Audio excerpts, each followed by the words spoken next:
আছে, কিন্তু একজন মানুষ ছিলেন যে মানুষের মধ্যে কোনো মিথ্যা ছিল না। জীবনে রাসূল সাল্লাল্লাহু আলাইহি ওয়াসাল্লাম 63 বছর জিন্দেগি পেয়েছিলেন। এই 63 বছরের যে জিন্দেগিতে মিথ্যা কথা বলেছে এমন রেকর্ড কোন মানুষ আজ পর্যন্ত ধরতে পারে নাই, বলতে পারে নাই। এমন একজন রাসূলের উম্মত হয়ে আমরা দুনিয়াতে এসেছি যে নবীর আঙ্গুলের ইশারায় চাঁদ দ্বিখণ্ডিত হয়ে যায়। আল্লাহু আকবার। যে নবীর আঙ্গুলের ইশারায় চাঁদ দ্বিখণ্ডিত হয়ে যায়, যে নবীর আঙ্গুলের ইশারায় গাছ এক জায়গায় থেকে আর এক জায়গায় চলে যায়, সেই নবী জীবনে কোনোদিন পর্যন্ত মিথ্যা কথা বলে নাই। কিন্তু আমরা মিথ্যা কথা বলি কি বলি না? বলি। আমরা সর্বদাই মিথ্যার মধ্যে নিমজ্জিত থাকি। আমরা যদি 100টা কথা বলি তার মধ্যে আমরা 90টাই মিথ্যা কথা বলি। একজন যখন আমাদেরকে ফোন দেয়, ভাই কোথায় আছে, থাকে এক জায়গায়, বলে আর এক জায়গার নাম। তো সম্মানিত উপস্থিতি, রাসূল সাল্লাল্লাহু আলাইহি ওয়াসাল্লাম 63 বছর জিন্দেগি পেয়েছিলেন। এই 63 বছর জিন্দেগিতে একটা মিথ্যা কথাও বলে নাই। সুবহানাল্লাহ। এমন রাসূলের উম্মত আমরা হয়েছি, আর আমরা এমন রাসূল পেয়েছিলাম যে রাসূল আমাদের জন্য রাহমাতাল লিল আলামিন, সমস্ত পৃথিবীর জন্য রহমত স্বরূপ। সুবহানাল্লাহ। আল্লাহ রাব্বুল আলামিন কোরআনুল কারীমের মধ্যে বানিয়ে দিলেন, ওয়ামা আরসালনাকা ইল্লা রাহমাতাল লিল আলামিন। জোরে বলুন আল্লাহু আকবার। নবী হে, আমি আপনাকে তামাম দুনিয়ার জন্য রহমত স্বরূপ হিসেবে দুনিয়ার মধ্যে পাঠিয়েছি। আপনি মানুষের জন্য রহমত, আপনি পশু পাখির জন্য রহমত, আপনি কুল কায়নাতের জন্য রহমত, আপনি বৃক্ষরাজির জন্য রহমত। এক কথা, পৃথিবীর মধ্যে আমি আল্লাহ যা কিছু সৃষ্টি করেছি সমস্ত সৃষ্টিকুলের জন্য আমি আল্লাহ আপনাকে রাহমাতাল লিল আলামিন করে পাঠিয়েছি। সুবহানাল্লাহ। তাহলে একজন মানুষ ছিলেন যে মানুষ জীবনে কোনোদিন পর্যন্ত মিথ্যা কথা বলে নাই। রাসূল সাল্লাল্লাহু আলাইহি ওয়াসাল্লামের কাছে একজন সাহাবা আসলেন। আসার পরে বললেন, ইয়া রাসূলুল্লাহ, আমি এত আমল করতে পারবো না, আপনি শুধুমাত্র আমাকে একটা আমল শিখিয়ে দেন। জোরে বলেন, কয়টা? সবাই বলেন, কয়টা? একটা। ইয়া রাসূলুল্লাহ, আমি এত আমল করতে পারবো না, আপনি শুধু আমাকে একটা আমল শিখিয়ে দেন, যেই আমল করার কারণে আমি আল্লাহর জান্নাতে যেতে পারি। সুবহানাল্লাহ। আল্লাহর রাসূল বললেন, হে আমার প্রাণ প্রিয় সাহাবী, আমি তোমাকে বেশি আমল শিক্ষা দেব না, আমি তোমাকে একটি আমল শিক্ষা দেব। সেইটা হচ্ছে, আজ থেকে তুমি আমার এখানে ওয়াদা করে যাবে, তুমি আমার সামনে বলে যাবে, আজ থেকে আমি কোনোদিন পর্যন্ত মিথ্যা কথা বলবো না।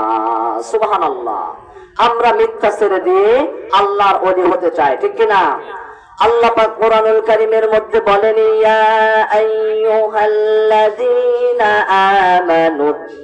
আমানুত্তাকুল্লাহা ওয়া কুলু কাওলান সাদীদা يصلح لكم أعمالكم ويغفر لكم ذنوبكم ومن يطع الله ورسوله فقد فاز فوزا عظيما. জোরে বলুন আল্লাহু আকবার।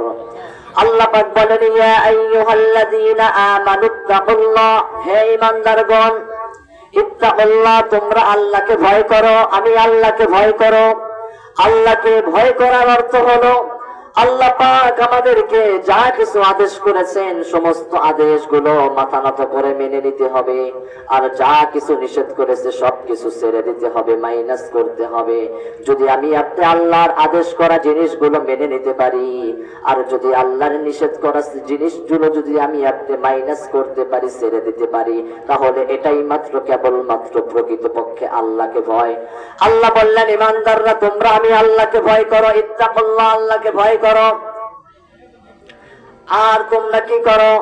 ওয়াকুলু কাওলান সাদীদা, তোমরা সৎপথ অবলম্বন করো, সত্য কথা বলো।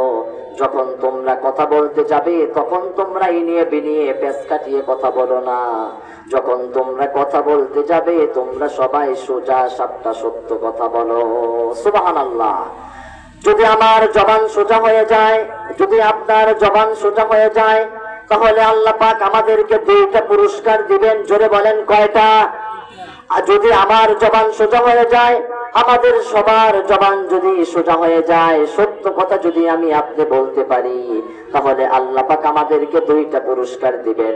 এক নাম্বার পুরস্কার হচ্ছে يصلح لكم أعمالكم ويغفر لكم ذنوبكم ومن يطع الله ورسوله فقد فاز فوزا عظيما।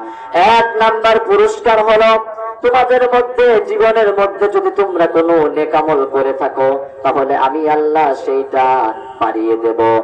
আমি আল্লাহ তোমরা যদি গুনাহ করে থাকো, সেইটা আমি আল্লাহ নেকি দ্বারা পরিপূর্ণ করে দেব। ওয়ায়াগফির লাকুম যুনুবাকুম। দুই নাম্বার পুরস্কার হলো আমি আল্লাহ তোমাদের জীবনের সমস্ত গুনাহগুলো মাফ করে দেব। সুবহানাল্লাহ। তাহলে সত্য কথার ফল হচ্ছে দুইটা। জোরে বলেন কয়টা? দুইটা। এক নাম্বার হচ্ছে